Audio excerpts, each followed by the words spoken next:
is it just like night and day between like that era? Like all of a sudden you're starting to actually have a decent amount of money?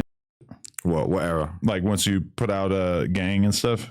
Yeah. It was like the first 2 months was just like motion. Cause remember, I was in a deal already and I didn't take no money. Yeah, right. So, cause I'm in a deal, people are kind of offering me, but I can't really take it at this time. I didn't want to take it anyway, cause the distro that I was with had a good amount of my percentage and stuff like that. So, then like a couple months later, then money started coming in.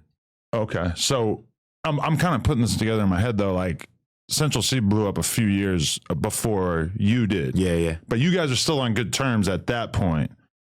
Or did you guys kind of fall out like right before he popped off? No. We was still on good terms. You were still cool. Those times, yeah. Okay. And so then at some point you guys kind of stopped being cool, like as he's experiencing a lot of success? Yeah, it's just, you know how it goes, bro. Like there's many friends, not many, but there's a few good friends, even friends that I was closer with than him, that sometimes things don't align or people just have their own way how they view stuff, you know what I'm trying to say? And it just kind of, I just had to distance myself from that, you know what I'm saying? Literally, that's it. Yeah, I mean, definitely a lot of people change as soon as they achieve a certain degree of success, but then also like as the dude who's achieving a certain level of success, a lot of times your homies can kind of feel a certain way towards you when you're like all on the same level and then one of you just kind of blows up. It just creates a lot of weird tension. And that's why like anybody who blows up that is still cool with people that they came in the game with, you got to like really hold on to that if at all possible. Yeah, no, 100%, you got to appreciate that. I'd say the advice to anyone that's growing up or in those situations, communication is the best thing, man. Like once you don't know how to communicate, that's where things go left. Like even like any other people that I've even fallen out with, or if I've gone up and things aren't making sense, I've communicated with them face to face or whatever. So they know where it is today. It will never be a thing with me where I'm not communicating things and I'm moving a certain way and then people are feeling a way. I always tell people how it is, or, you know what I mean? For sure. So now that you're achieving a certain level of success, do you look back on that time period when you guys fell out, and do you look at any of the things that you said or did a little bit differently? Like maybe you didn't necessarily understand what he was going through, and maybe now you kind of understand more since you've been through more of that stuff yourself? No, I still have the same understanding, obviously, because I know the things that happen in it. So it's like, yeah, they were dark. So I know, I still stand on the same point of view with it, but it's just more of a thing of like, it's not even just to do with bro, just as I've gone up, as I've got older, I just handle things in a better way anyway. You know what I'm trying to say? Like, that's just with anything, music or real life. Like, even though I have never crashed out like that, but I don't entertain a lot of, you know what I'm trying to say, negative stuff. But back then when obviously I'm younger, like I said, I was going through other things, people that you got love for or whatever, and if they're dealing with you a certain way, it kind of burns you. So, you know what I'm trying to say, you might lash out in a different way. But that's the only thing I could look back on that.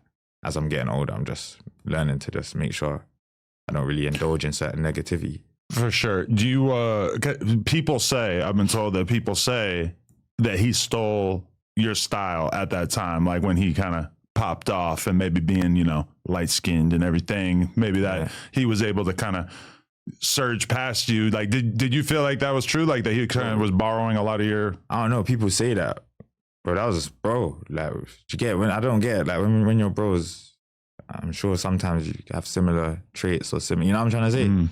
More time, that's how you become bros in the first place, because you kind of got similarities. But I don't know, bro. I've never said that out of my mouth. You know what I'm saying? Things people say. I've had friends say it to me, like close friends. That's weird. I don't know.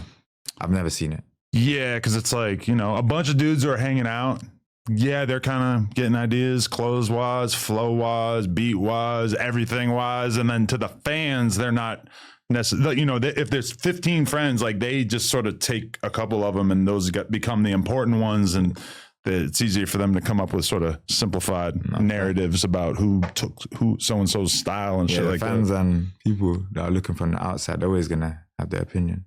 Yeah, definitely. So have you, I mean, you've kind of spoken on him in music, but you haven't like completely jumped out the window. I feel like it's not like 100% hatred on your end, even if you do have some feelings? Yeah, no, everything from what I know, everything's calm. But like, there's a lot of time, bro. There's a lot of times people say I'm saying things, but I'm not.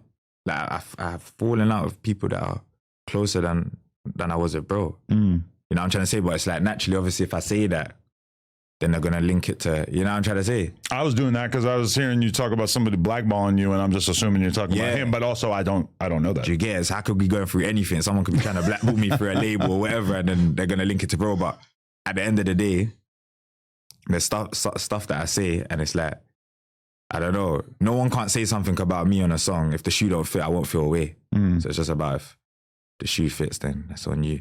So tell me about these dirty utes that you ran into at Wireless. Oh, well. Bro, I don't know. You know, that was a situation to do with some of my guys. And another entourage. Okay. I hadn't met before. Literally, I don't know what that was about that day, bro. So it was the kind of thing where he has like dudes that are riding for him now, and you didn't even necessarily know who they were. I don't even know if they're with him. I don't know. Like, I've never met these guys a day in my life. Because Wireless is kind of a mixy environment. Like, there's a lot of people backstage from my experience where you can kind of run into each other there. Yeah, kind of. Still, every time I've gone there, though, it's been easy. But that time, I think a few of my peoples and some peoples that we didn't know, something happened.